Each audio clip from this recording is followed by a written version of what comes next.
Amen? Okay, so bilang introduction, buksan niyo po sa Psalms 139 at isang pinagpapasalamat ng psalmist sa Panginoon ang katotohanang kilala siya ng Diyos. Okay? Kilala siya ng Diyos. Maaaring hindi ka kilala ng kaibigan mo ng husto. Maaaring hindi ka kilala ng husto ng iyong guro. Maaaring hindi ka kilala ng kapitbahay mo. Maaaring hindi alam ng magulang mo ang lahat-lahat na nararamdaman mo at napagdaraanan mo. Amen? Subalit ang Diyos, alam niya ang lahat. Ano sabi sa 139 verse 1, O Lord, Thou hast searched me and known me. Thou knowest my down sitting and my uprising. Thou understandest my thoughts afar off. Thou compassest my path and my lying down, and art acquainted with all my ways. For there is not a word in my tongue, but know, O Lord, Thou knowest it all together. Thou hast beset me behind and before, and laid thine hand upon me. Such knowledge is too wonderful for me. It is high. I cannot attain unto it. Nakita niyo po? So, sobrang lalim daw, sobrang taas ng kaalaman yun. Nakilala ng Diyos si David. Okay? Lahat, mula pa sa ugat ng ating mga lahi, kilala na tayo ng Diyos. Bago ka pa isilang, alam ng Diyos na isisilang ka. Okay? At ang Diyos na rin ang nagtalaga kung sino magiging magulang mo. Sino ang magiging kakilala mo. Sino ang gagamitin ng Diyos para makarating ka sa pananampalataya. Amen? Kilala ng Diyos, alam ng Diyos kung saan ka nahihirapan. Alam ng Diyos kung anong pangangailangan mo. Alam ng Diyos yung mga problema mo. Okay? May mga time na ang problema natin para hindi maapektuhan yung iba, hindi na natin sinishare sa kanila dahil tingin natin hindi nila kakayanin. Kami mga pastor, nagsisharing kami pastor to pastor ng mga problema. Amen? At yung mga kapatiran din, nagsisharing ng mga problema sa isa't isa. Okay? May mga time na gusto mong i-share pero hindi mo ma-i-share dahil alam mo baka mahirapan siya, baka hindi niya kayanin. Diba? So, kaya, mabuti na lang ang pinaka-safety net natin, alam ng Diyos ang lahat sa atin. Okay? Alam ng Diyos. Okay? Alam niyo po, in this very moment, alam ng Diyos kung anong iniisip mo. Amen? Alam ng Diyos kung anong pinag-aalala mo. Alam ng Diyos na kung ikaw ay present physically at absent mentally, alam ng Diyos yan. Amen? At alam ng Diyos kung ikaw ay present physically and present spiritually and mentally. Amen? Okay? Are you with me now? Ngayon, punta tayo sa ating text. Meron dyan 3 bagay na i-share ko sa inyo na dapat nating malaman. So, dahil alam ng Diyos ang mga bagay-bagay at ang lahat ng bagay tungkol sa atin, may mga gusto ang Panginoon na ipaalam sa atin. Okay, para patas, amen? Alam ng Diyos yung bagay tungkol sa iyo, dapat alam mo rin yung bagay na gusto niyang ipaalam sa iyo. Di ba sabi ni Paul sa sa Ephesians chapter 5, sabi doon, wherefore be ye not unwise. Huwag daw tayong maging unwise, but understanding what the will of the Lord is. Ibig sabihin, nais ni Pablo na maging matatalino tayo at malaman kung ano ang gusto ng Diyos. Amen?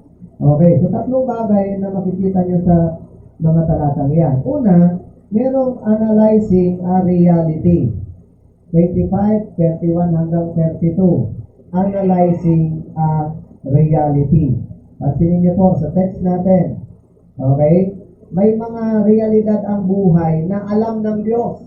At dapat mong malaman kung di mo pa alam. Okay? May mga bagay na di lang talaga natin maamin-amin. Okay? Pero totoo at realidad.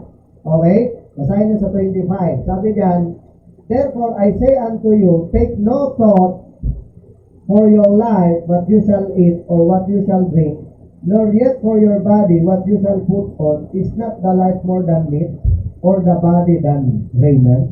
Verse 30 hanggang 31.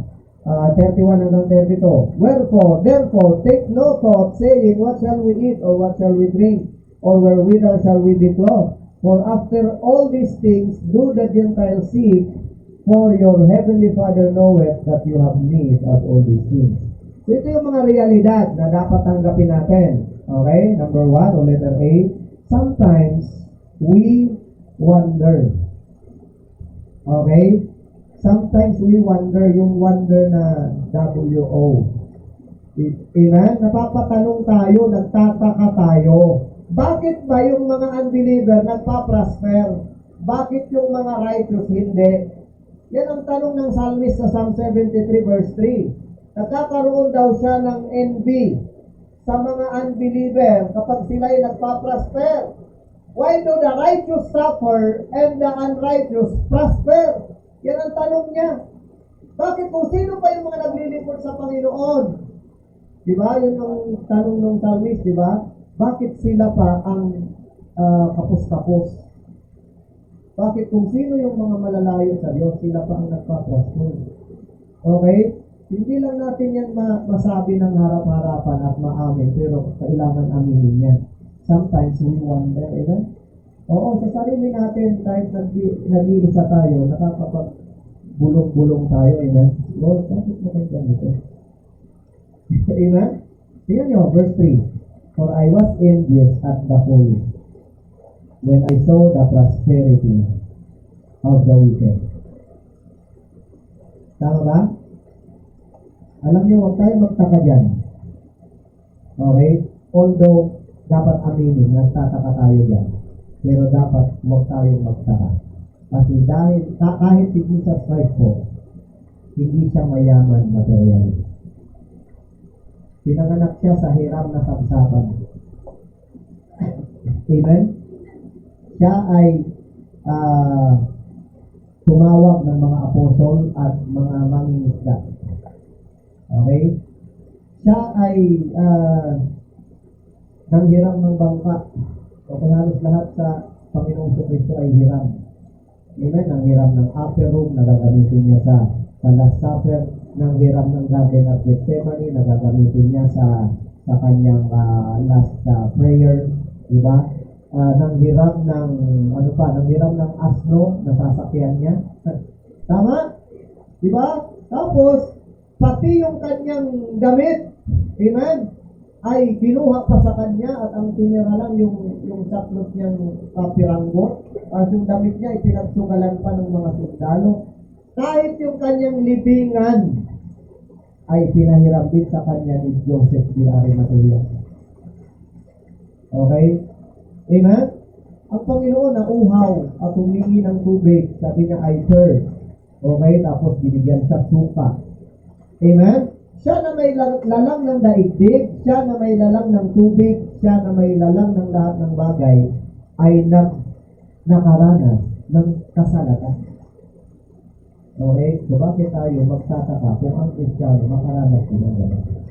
Pero aminin natin ang realidad, sometimes we wonder, Lord, bakit ba nagpa-prosper yung mga wicked at yung mga righteous ay nagsasuffer?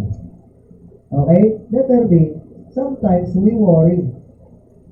Pagtapos natin mag-wonder, tayo ay nag-aalala, nag-worry. Correct ba? Ha?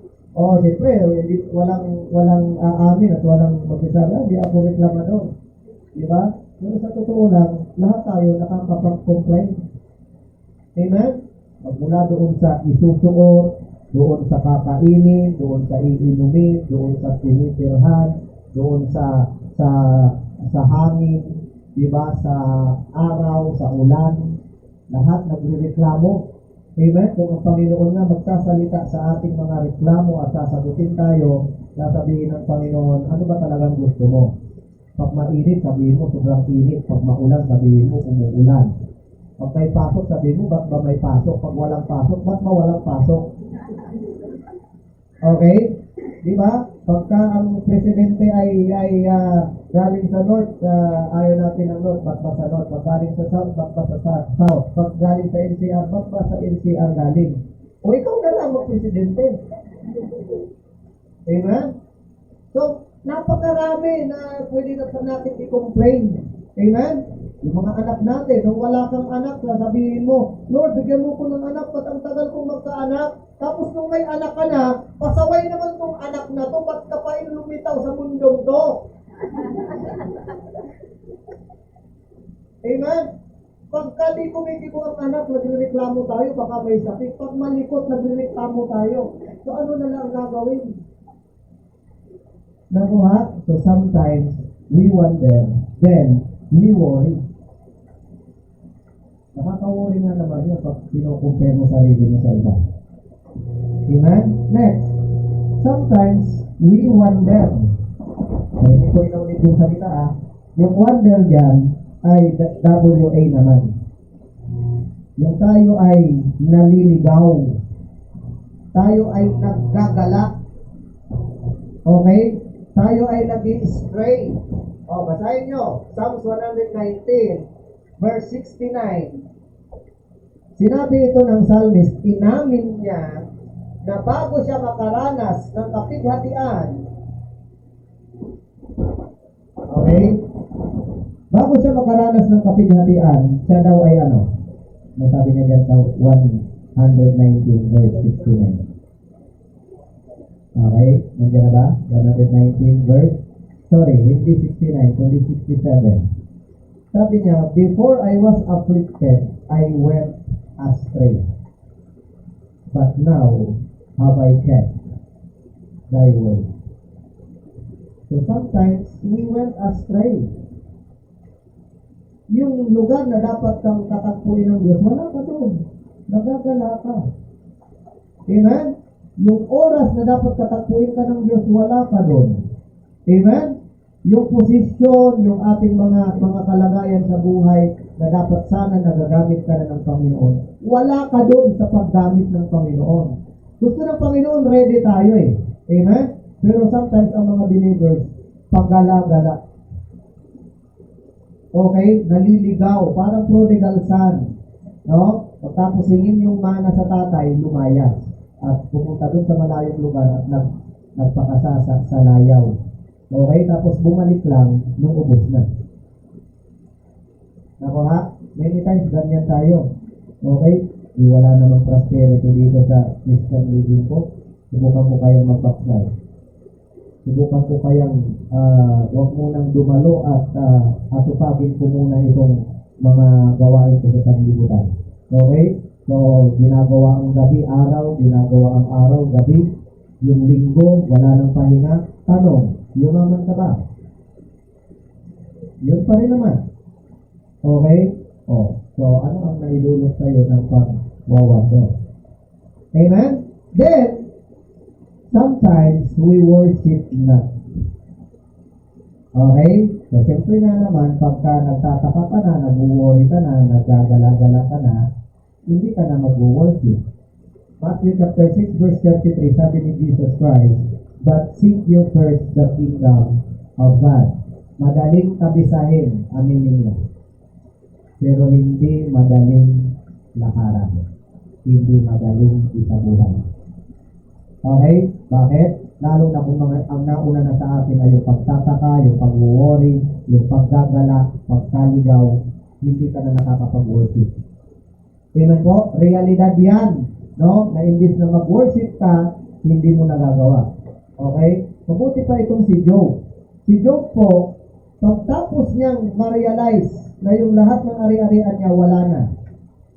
Diba? Ang problema niya sa Matthew 6:25, yung kakainin daw, yung iinumin, yung isusuot. Di po ba? Pero si Job, nung inalis ni Satanas ang lahat ng ari-arian niya, so wala na siya kakainin, iinumin, isusuot, namatayan pa siya ng 10 anak in one day. Pansinin nyo So dapat siya ay mag-wonder na. Dapat siya ay mag-worry na. Dapat siya ay mag-wonder na. Okay? Pero ang ginawa ni Job, verse 20, sabi niya, then Job arose and rent his mantle and shaved his head and fell down upon the ground and worshipped. Amen?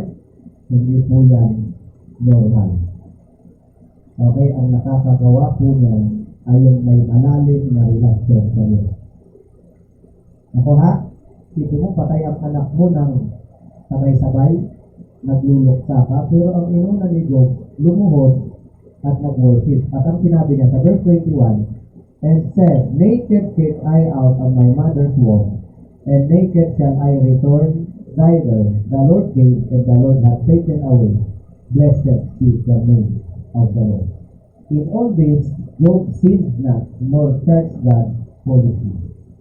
Kaya mo ba na sa kabila ng nakikita mo ang mga unbeliever na pa-prosper, yung mga kaklase mo, yung mga kabatch mo, mga milyonaryo na sila, may mga sasakyan na sila, may magagandang bahay na sila, tapos ikaw na mananampalataya ang ganyan ka pa rin, di ba? Kaya mo bang i-worship ang Panginoon sa kabila ng nakikita mo na sila may mga material prosperity na, tapos ikaw having food, raiment, clothing, may natutulog, kaya mo bang i-worship ang Panginoon? Pag ginagawa mo yan, ibig sabihin, natuto ka na. Yan po. Alam mo ba dyan, yung asawa ni Job, magalit sa kanya. Sabi niya, ba't hindi ko sinusumpa ang Diyos? Hanggang ngayon ba naman, pananapilihin mo pang integridad mo? Okay? Tingnan niyo to. Chapter 2 ng Job. Okay? Verse 9. And said his wife, kasi dyan, si Job nagkabukol, grabe, puno, mula ulo hanggang paa, tatad ng pizza. Okay, patay na yung 10 anak, ubos na yung mga tauhan, ubos na yung mga hayop na alaga, ubos na yung kayamanan, ang kalusugan niya pa bumagsak. So sabi ng asawa niya ay ito. Itong suggestion ng asawa niya, ito yung suggestion ni Satan sa akin. Anong sabi? Then said his wife unto him, dost thou still retain thine integrity? Curse God and die. Isumpa mo na ang Diyos, tapos magpakamatay ka. Sumpa mo na ang Diyos at mamatay ka. Sumagot si Job sa verse 10, but he said unto her, thou speakest as one of the foolish woman speaketh. What? Shall we receive good at the hand of God, and shall we not receive evil? In all this, did not Job sin with his lips? So, ang temptation, kapag ikaw ay walang makain, walang mainom, walang maisuot, o kino-compare mo yung sarili mo sa iba, at marami ka pang persecution, suffering, mga hardship sa buhay, di ba? Ang temptation, sasabihin ng diablo sa'yo, give up na. Spell quit. And die. Pero sabi ni Job, I will still retain my integrity. Diba?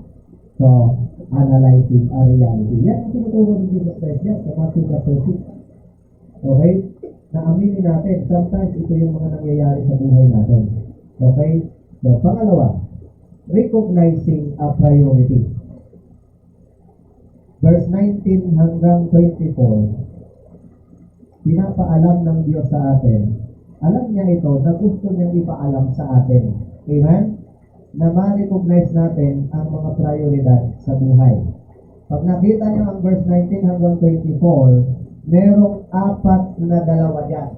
4 na dalawa. Okay? 4 na pares. Or magkasalungat na bagay. Ano yun? Verse 19 at verse 21. Merong 2 kinds of treasure. Dalawang klaseng kayamanan, bahala ka na kung ano ang ipaprioritize mo. Sabi sa verse 19, lay not up for yourselves treasures upon earth, where moth and rust doth corrupt, and where thieves break through and steal. Verse 20, but lay up for yourselves treasures in heaven, where neither moth nor rust doth corrupt, and where thieves do not break through nor steal. For where your treasure is, there will your heart be also. So dyan, may dinidiscuss si Jesus Christ na dalawang klaseng kayamanan. Merong kayamanan upon earth at merong kayamanan upon heaven. Merong heavenly treasure, merong earthly treasure. So bahala ka na kung anong ika-prioritize mo. Okay? So, Kristiyano, pinapipili tayo ng Panginoon. Ano bang ika-prioritize mo? Yumaman ka sa daigdig na ito, pero poor ka sa harapan ng Diyos? Okay? Or yumaman ka eternally kahit salat ka sa mundo ito. Amen? Pangalawa, meron dyan 2 storehouses. Sabi ng Panginoon dyan, mag-ipon ka ng yaman, hindi sa lupang to. Okay, sa verse 19. Kundi mag-ipon ka ng yaman sa langit. So, ang dalawang storehouses na tinuturo niya ay yung lupa at langit. Ako ha? So, pwede kang mag-ipon ng kayamanan sa lupa. Saan ka pwede mag-ipon ng kayamanan sa lupa? Meron ka bang banga o sa banga mo ilagay? Meron ka bang bangko o di sa bangko mo ilagay? Okay? Meron ka bang, sisidlan palayok, sisidlang bote, sisidlang di ba? O alkansya kaya? Pero marami tayong pwedeng pag-impukan dito sa lupa. Amen? Okay, at matatawag mo yung storehouses. Ako ha? Saan ka nag-iimpo? Sabi ng Panginoon, may isa pang storehouse na dapat mong pag-impukan. Okay? Kahit puno ang bangko mo sa lupa, pero wala kang pinadalang kayamanan sa langit. Okay? So, di sanap ka pa rin. Amen? Sabi ng Panginoon yan, kundi, sa verse 20, mag-ipon tayo ng kayamanan sa langit. Paano ba mag-ipon ng kayamanan sa langit? Nakikita ba natin ang langit? Paano mo i-impok yung kayamanan sa langit? Okay? Nakakuha ka ng dito sa lupa, ng ginto, pila. Ihagis ko bang ganon? Lord, pakisalo na lang ha. Di ba? Paano? Paano? Ang paraan para makapag-impok ka ng bagay na panglangit, ang gawin mo yung mga bagay pang-spiritual. Okay? Yung mga bagay na kinalulugdan ng Diyos. Sabi ni Paul sa Colossians 3 verse 1 and 2. Ano daw sabi? Colossians chapter 3 verse 1 and 2. Kaya ayos na nabubuklat kayo ng mga talata Sabi po dyan sa Colossians 3, if you then be risen with Christ, seek those things which are above, where Christ sitteth on the right hand of God. Set your affection on things above, not on things on the earth. So, ang hanapin daw natin ay mga bagay na nasa taas. At pagtapos mong hanapin yung mga bagay na nasa taas, sabi sa verse 2, set your affection, ilagak mo ang pag-ibig mo sa mga bagay na nasa taas. Okay? Ilagak mo yung attention doon, yung pag-ibig mo sa mga bagay na nasa taas. O ano yan? Hindi yung mga makalangit na gawain. Kagaya nitong ginagawa nyo. Amen? Mga kabarkada ni Axel, di ba? Mga kabarkada mo ba yan? Mga basketball lang yan. Okay? Ayan, pinadala mo sa church. Okay? Ito ay nag-iipok ng kayamanan sa langit. Great is your reward. Amen? Pag yan mga yan ay na-save sa kakilala kay Jesus Cristo. Diba? Diba? Pagtapos sila ay lumako sa pananampalataya, ikaw ang may credit niya, diba? O, nako ha? Pag pinag-pray mo yung mahal mo sa buhay, you are storing treasures in heaven. Amen? Pag ikaw ay nag-pray, nag-Bible study, nakikipag-fellowship, ginagawa mo yung mga makalangit na gawain, nasa tagasanlibutan, badoy. Amen? Pero kay Kristo, inalulugdan niya. Si David nga diba? Sabi niya, mas gugustuhin niya pa na maging doorkeeper sa church, maging bantay dito. Harit yun O, tama ba? Siya ba yun? Or si Asa? Tingnan niyo po. So, kung sino man yan, basta tingnan niyo, Psalms 84. Okay? Sabi dyan sa verse 10 ng Psalms 84. Okay? Psalms 84 verse 10. Sabi niya, for a day in thy courts is better than 1,000. I had rather be a doorkeeper in the house of my God than to dwell in the tents of wickedness. So walang sinabi kung sinong sumulat niyan. Okay? Pero kung si David ang sumulat niyan, di ba? Haring yun. Sabi niya, mas gugustuhin niya pa na maging bantay pinto ng church kaysa tumira sa tents of wickedness. Grabe, no? married. Diba? Psalms 122 verse 1. Sabi niya, I was glad when they said unto me, let us go into the house of the Lord. Natutuwa siya pag sinasabing ng mga kasama niya sa bahay, diba? Ng kapamilya niya, tay, or kamahalan, simba tayo. Okay, kamahalan, punta tayo sa church. Ano sabi niya? I was glad when they said unto me, let us go into the house of the Lord. Para sa kanya, magandang musika yon. Para sa kanya, katanggap-tanggap at napakasarap pakinggan na yung mga kasama niya sa bahay ay laging niyayaya siya. Tara, church tayo. Musika sa kanya yan. Pero doon sa mga galit sa Panginoon at walang pagkakilala sa Panginoon, para sa kanila ayaw nilang marinig yun. Amen? Tara, simpa tayo. Tara, mag-tingkod tayo. Tara, mag-Bible tayo. Ayaw ko yan. Bado yan. Pero sa isang mananampalataya sa gaya ni David, diba? Yun ay katimbang ng pagtitipok ng kayamanan sa langit. Are you with me? Pumunta ba kayo langit? Ha? Sure niyo, ha? Sure niyo. Okay?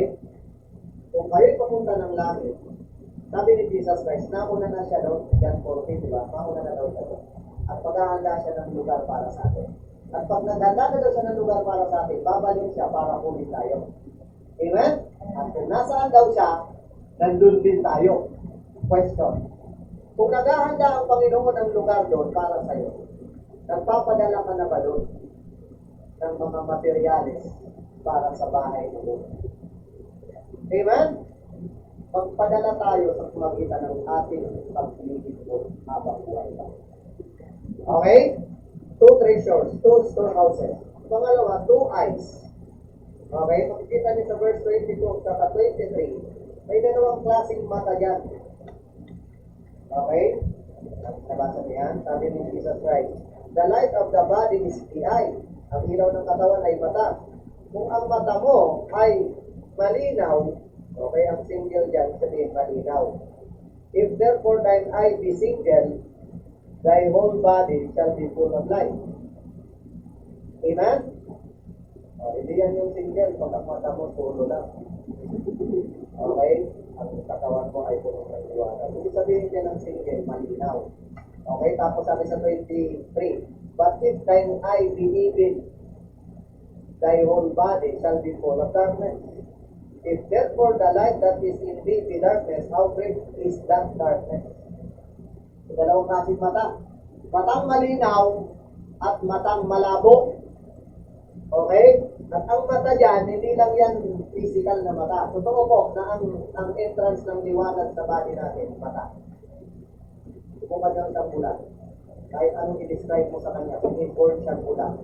Kahit anong i-describe mong kulay sa kanya, hindi niya ma-realize, hindi niya ma-intindihan, hindi niya ma-imagine. Bakit? Bulak siya eh. Nangisila. Isa lang kulay na alam niya. Black. Tama? Okay? I-describe mo ang blue, ang green, isa lang alam niya kulay. Okay? Sabi ni Jesus Christ, ang mata ang uumpisahan o ang nagbibigay liwanag sa katawan. Okay? Hindi lang yung physical eye. Tinatawag din po yung spiritual viewpoint. Okay? Tinatawag yung mga prinsipyo sa buhay. Kung ang prinsipyo mo sa buhay ay masama, ang buhay mo ay puno-puno ng kasamahan. Kung ang prinsipyo mo, pinaniniwalaan mo sa buhay ay tama, ang buhay mo ay tama. Yan po ibig sabihin yan. Amen?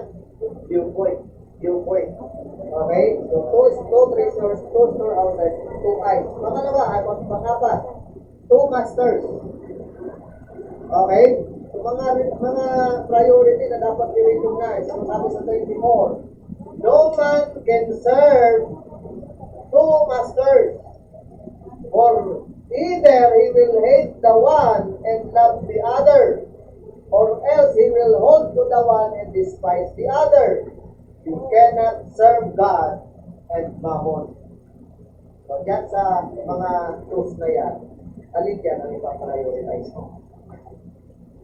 The 2 masters, sabi ni Jesus Christ, hindi ka pwedeng mag-lingkod sa kayamanan. You cannot serve the Lord and serve the world at the same time. Hindi ka pwedeng mamangka sa dalawang ilog. Hindi pwedeng sa buhay mo ay dalawang boss. Meron ba kayong company na dalawang boss? Parehas yung nag-mandate sa'yo dalawa.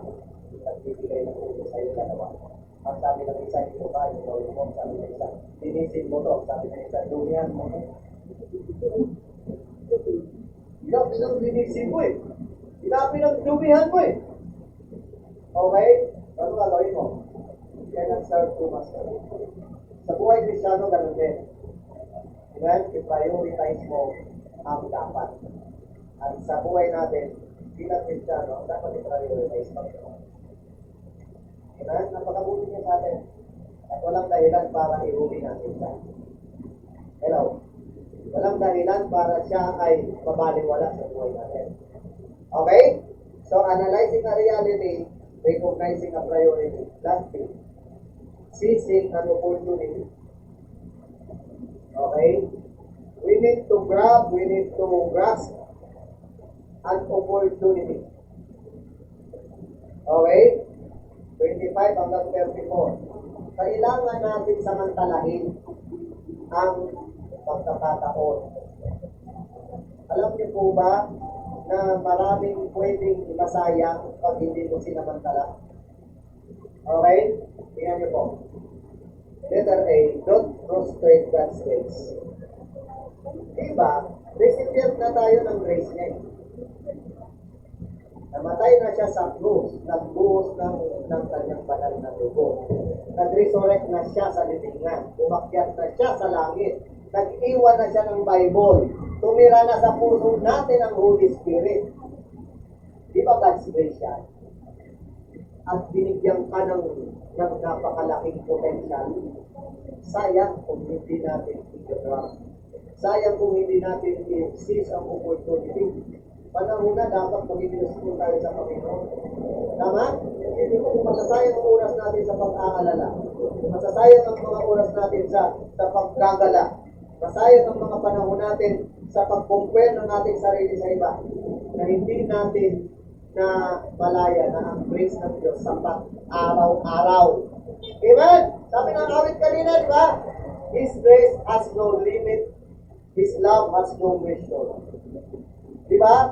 His power has no boundary, no none. Di ba? Habang nag-i-increase ang trouble, ang trial, mas nag-i-increase ang grace. Okay? Kaya dapat natin itong samantalahin. At alam nyo, ang panahon para magamit natin ang grace ng Diyos, ngayon lamang nasa tayo.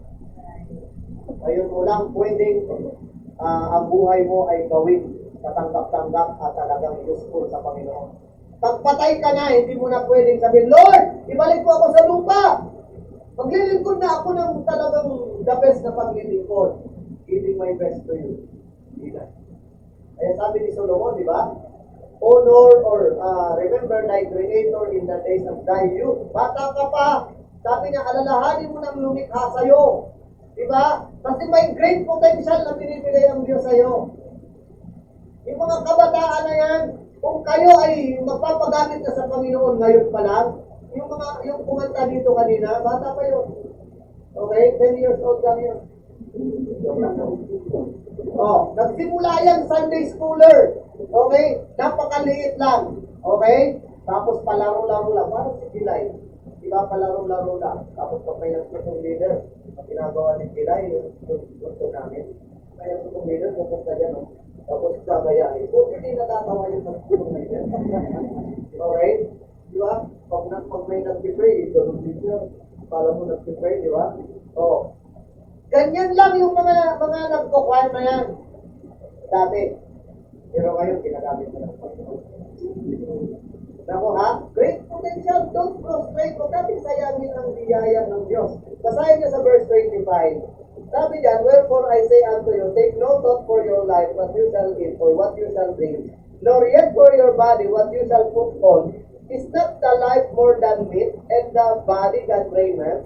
Sabi ng Panginoon ganito, huwag kang lagi nag-aalala kung anong kakainin, isusuot, at iinumin.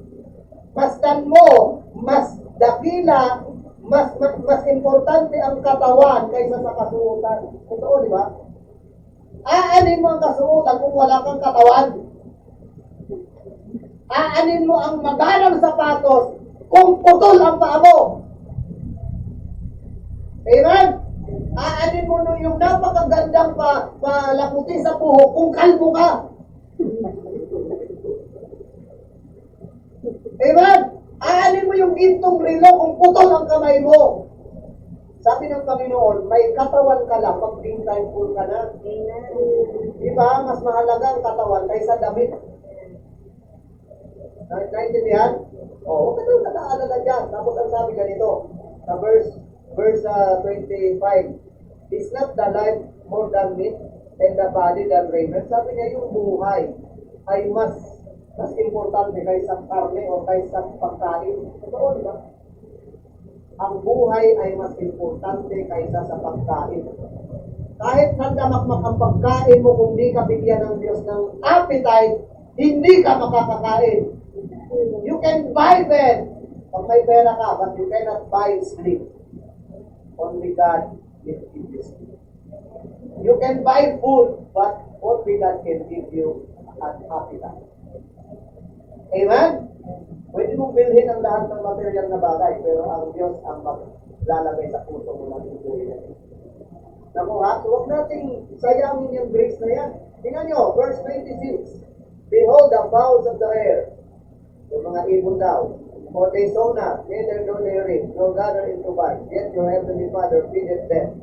Are you not much better than they? Which of you by taking thought can add one cubit unto his stature? Sabi ni Jesus Christ ganito, tingnan nyo ang mga ibon. Hindi naman nagtatanim, hindi naman nag-aani, hindi naman nagtatrabaho, hindi naman nag-iimpok, pero hindi sila ginugutom ng inyong Ama. Hindi sila ginugutom ng Diyos. Kayo ba kaya? Hindi ba kayo mas dakila kaysa sa mga ibon? Pakinggan niyo po, ang ibon hindi nakaka-appreciate ng grace ng Diyos. Tama? Ang ibon ba nakakakanta ng amazing grace? How sweet the sound? Ang ibon ba nakakarinig na wonderful grace of Jesus? Di ba? Ang ibon ba nakaka-appreciate ng awaiting grace has slowly lifted up us? Hindi, pero tuloy-tuloy silang kumakanta. Ano man yung laman ng uni nila, naiintindihan ng Diyos. Mahiya ka kung ang ibon thankful, ikaw hindi. Nasamantala, tayo ang recipient ng grace ng Diyos. Hindi ang ibon. Hindi namatay si Jesus Christ sa krus para sa ibon. Pero ang ibon, hindi niya pinapabayaan. Namatay siya sa krus para sa iyo. Ako ha? Kung naalala ka pa, yung ibon na ginag-aalala. Amen? Ako ha? Yung mga hayop ginag-aalala yan. Kain lang ng kain. Laging may pinag-provide ang Diyos. Amen? So don't prostrate the grace of God. Araw-araw, bago ang kanyang biyaya, ang kaawaan ng buong pastor bago. Huwag mong sayangin yun. Dahil lamang sa mga nakikita mong pangangailangan. Okay? Pag ang prayer mo hindi pa sinasagot ngayon, maghintay ka. Nakuha? Pag ang pangarap mo di pa natutupad ngayon, maghintay ka. Sa tamang panahon, mangyayari yan. Huwag mo lang kalimutan ang Diyos. Hello? Letter B, don't falter on God's glory. Don't falter on God's glory. Ano sabi sa verse 28 and 29? And why take you thought for raiment? Ba't kayo nag-aalala sa kasubutan? Consider the lilies of the field, how they grow, they toil not, neither do they spin. And yet I say unto you that even Solomon in all his glory was not arrayed like one of these. Si Solomon ay pinanganak sa kaharian. May tatay siyang hari at si Solomon ay anak ng hari. At si Solomon ang pumalit sa tatay niyang si David. At si Solomon, nung siya'y naghari, binigyan ng Diyos ng karunungan na walang tutulad sa kanyang karunungan. At binigyan ng Diyos ng kayamanan na walang hihigit sa kayamanan ni Solomon. Pero sabi ni Jesus Christ, kahit si Solomon, hindi man lang nagdamit, hindi man lang nagsuot ng mga magagarang damit. Hari yun ha. binibisita ng maraming kings and queens galing sa iba't ibang bansa. Pero si Solomon, pag nagdamit, simple lang. Isa ng problema. Ang Israelites nga, 40 years na naglakbay, isang tinilas lang. Amen? Isang tinilas lang, 40 years na naglakbay sa desert. Tapos yung isang damit lang. Isang damit lang. Hindi nagasgas at hindi nalulungan yung damit lang. Hindi lang bro yun, di ba? Doon, makikita nyo na life is more than it and your body than it. Amen? Ang dapat natin katupagin, hindi yung glory natin. Kasi hindi tayo dapat ang sikat eh. Hindi tayo dapat ang kilala. Ang kilala ay si Kristo. Amen? Pag-inig, Kristyano, kung ang suffering mo ay magbibigay glory sa Diyos, so be it. Kung ang sakit mo ay magbibigay ng kaluwalhatian sa Panginoon, huwag mo nang ipag-pray na gumaling yan. Kasi baka kagaya lang yan ni Paul. Si Pablo, may pinag-pray siya na Lord, alisin mo to. 3 beses niya pinag-pray. Okay? 2 Corinthians chapter 12, sa yung Bible nyo. Kaya hindi po lahat ng prayer sinasagot ng Diyos ng yes. Sometimes may sagot siyang no. Amen? At dapat maging willing ka doon. Basa, 2 Corinthians 12, verse 7. And lest I should be exalted above measure through the abundance of the revelations, there was given to me a thorn in the flesh, the messenger of Satan to buffet me, lest I should be exalted above measure. For this thing I besought the Lord thrice. So yung kanya daw, thorn in the flesh, 3 times niyang kinausap ang Diyos na alisin ito sa verse 8, that it might depart from me. Pero ang sagot ng Diyos sa verse 9, and He said unto me, my grace is sufficient for thee, for my strength is made perfect in weakness. Most gladly therefore will I rather glory in my infirmities, that the power of Christ may rest upon me. Therefore, verse 10, I take pleasure in infirmities, in reproaches, in necessities, in persecution, in distresses, for Christ's sake. For when I am weak, then am I strong. Sabi ni Paul, ganito, Lord, alisin mo to! Nahihirapan ako dito! So, hindi natin alam kung ano yun. Baka siya may sakit sa katawan na malala. Diba? Ang sabi ng scholar, baka si Pablo ay malabog na yung paligid. Sabi ng iba, galing yan sa paglalakbay niya madalas, kaya meron siyang pneumonia. Okay, may sakit siya sa baga, etc. So, ano man yan, hindi sabi ng Bible, pero ako'y naniniwala na yung nararamdaman ni Paul ay nahihirapan talaga. Apektado siya. Kaya pinag-pray niya ng 3 beses. Pero ang sagot ng Diyos, no, ang grasya ko sa pansaya. Kaya sabi ni Paul, okay na. Okay na. Mas natutuwa na ako na ako'y may sakit. Mas natutuwa na ako ay may infirmities, may mga reproaches para sa kaluwalhatian ni Kristo. Amen? Pero isang bulang nagdadala ng Bible, kumakatok sa mga tiguan. Tapos yung dalirik niya nakalagay sa yan. Okay? Opo. Pwede mo bang basahin ito? Alin po? Yung lang sa dalirik ko yan. Okay? Babasahin. Ako lang po kayo. Ako lang po. Pagkat ko lang po babasahin naman. Hindi lang ako paupuin. Pag-usapan natin. Tapos pagkaano naman, tapos din na, punta naman sa kabilang bahay. Nasa dalirik ko. So, natutuwa siya, yung pagkakulang niya, ay nakakapag-share siya ng last time. Amen? O, kaysa yung nakakakita siya, na hindi naman siya nakakapag-share ng ibang ito. Amen? Kaya nga, sikapin natin, lagi, yung nag-glorify ang Diyos, hindi tayo. Kung may trabaho ka, at nakakapaglingkod ka sa Panginoon, pasalamatan mo ang Diyos. Kung wala kang trabaho, at nakakapaglingkod ka sa Panginoon, pasalamatan mo ang Diyos. Tama? O, kung may trabaho ka, di ka nakakapaglingkod sa Panginoon, para sa yung trabaho na yun. At kung wala kang trabaho, di ka rin nakakapaglingkod sa Panginoon. Aba, mag-apply ka, tamad ka. Ako ha? Kung may asawa ka, nakakapaglingkod ka sa Panginoon, pasalamatan mo ang Diyos. Kung wala kang asawa, nakakapaglingkod ka sa Panginoon, pasalamatan mo ang Diyos. Amen? Kung sakaling pag nag-asawa ka, di ka na maglilingkod, huwag ka nang mag-asawa. Yung people ka, napaka-useful. At kung may asawa na, tayo na. Amen?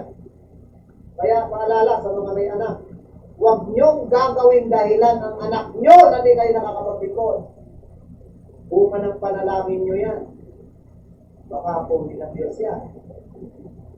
Aba, yung answer prayer ko sa iyo, dahilan na para di ka makasimba. Amen? Ba't wala ka sa church? Kasi yung anak ko eh. Kung ba't wala ka na naman ng Sunday? Kasi yung anak ko eh. Kung ba't wala ka na naman ng last month? Kasi yung anak ko eh. Aba? Pag narinig ka ng Diyos. Amen? Ba't wala ka sa church? Kasi yung trabaho ko eh. Di ba? Ba't wala ka sa church? Kasi yung trabaho ko eh. Aba? Sabi ng Panginoon, okay. Nag-pray ka na magbigyan kita ng trabaho. Tapos na yun. Reason na yung trabaho mo. Okay? Kunin ko na yan. Nakuha natin? Laging glory ni Kristo ang ating natupagin. Amen? Basa. Ephesians chapter 3. Ano ba ang purpose ng church? Ephesians chapter 3, verse 21.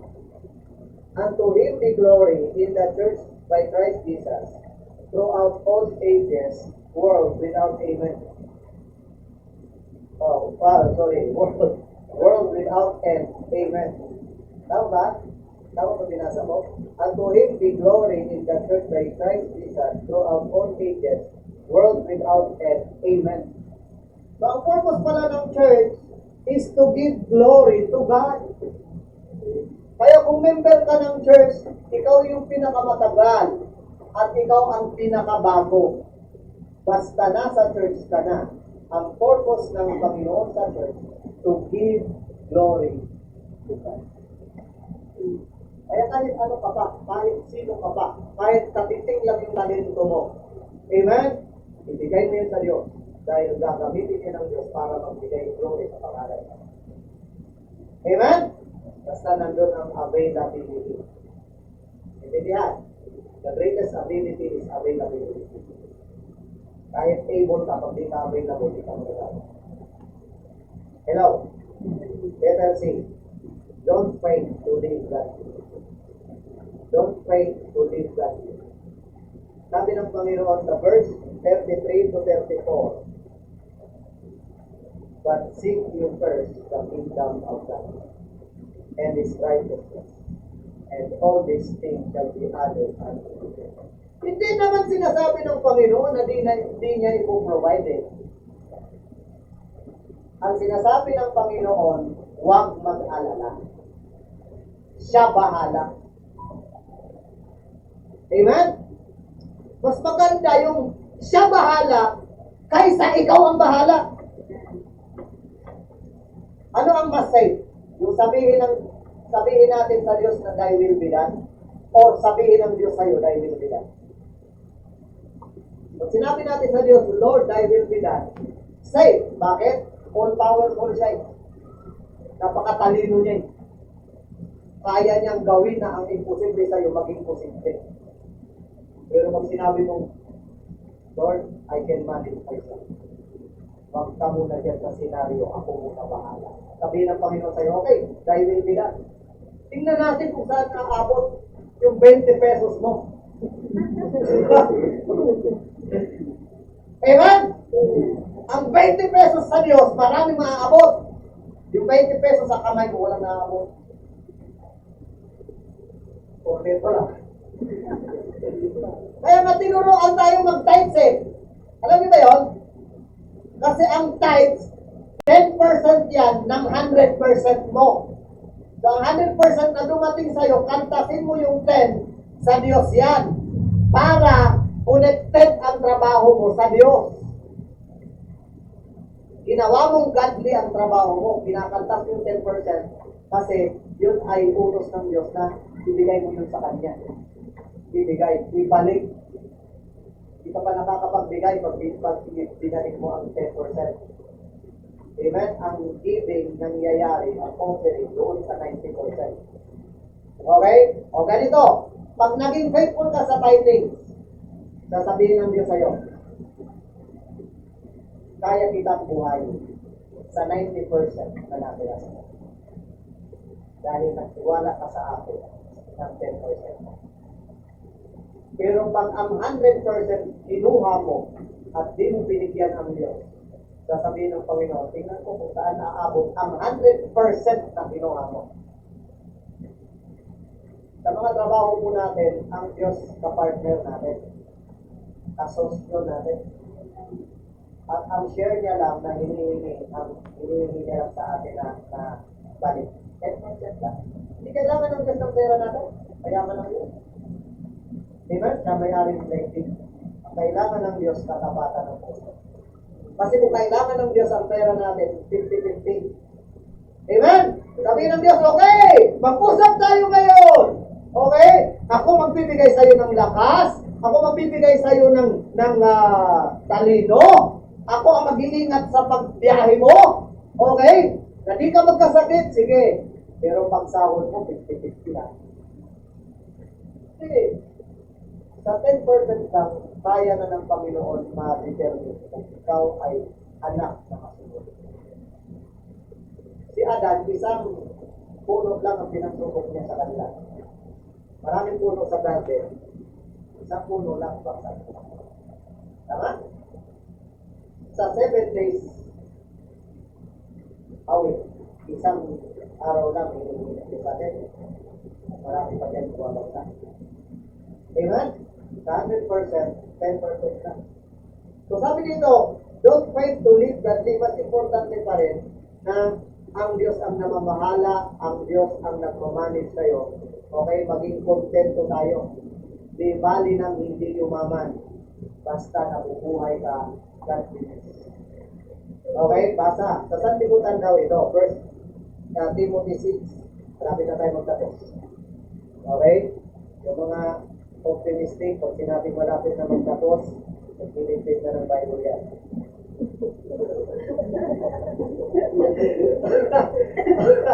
Okay? Anong sabi? Dito muna tayo sa 5:21. Sabi niya, perverse disputing of men of corrupt minds. May mga tao daw na corrupt mind. And destitute of the truth. Supposing that gain is godliness. So may mga tao daw na merong corrupt minds na ang palagay nila, supposing, di ba? Ang kanilang palagay, gain is godliness. Pag mayaman ka, godly ka. Kung maraming magaling income mo, maraming kang income, godly ka. Hindi naman ako bibigyan dito kung di ako pumunti, di ba? Hindi, sabi ni Paul, supposing lang yung akala lang. Okay? Akala, corrupt minds daw yan. Anong sabi ni Paul? Ito ang kabaliktaran, verse 6. But godliness with contentment is great gain. So, hindi gain is godliness, kundi godliness is great gain. Ako ha? So, unahin mo yung godliness and God will add, diba, and all these things that He added unto you. Okay? Verse 7. For we brought nothing into this world, and it is certain we can carry nothing out. Lumabas ka sa mundong to, wala kang dala. Siguradong aalis ka rin na wala kang dala. Tama? Only one life, so soon it will pass. Only what's Christ, or only what's done for Christ will last. Amen? Unahin natin yung godliness. Don't pray to live godly. Amen? So, in conclusion, God is good and He is always good. Amen? Sa kabila ng siya'y mabuti at siya'y laging mabuti. Diba? Bakit maraming Kristiyano ang hindi sa inuuna? Amen? Ang sagot? It's a hard problem. Ako ha? I-cultivate niyo ang relasyon niyo sa Panginoon. Lord, mas malaki ba ang pangangailangan ko kaysa sa iyo? Mas malaki ba ang takot ko kaysa sa tiwala ko sa iyo? Mas na-highlight ba ang mga worries natin kaysa sa ating faith? Okay? Ito ang ito. Ang maraming Diyos na makapangyarihan sa lahat. Salamat po sa paalala ng iyong salita. Nasa last days na po kami, Panginoon. At hindi ito panahon para kami mag-laylo sa pananampalataya. At dapat namin i-grab ang mga opportunity na kami makapaglingkod at magamit mo pa. Marami pang kaluluwa ang hindi pa nakapitihan ng kaligtasan.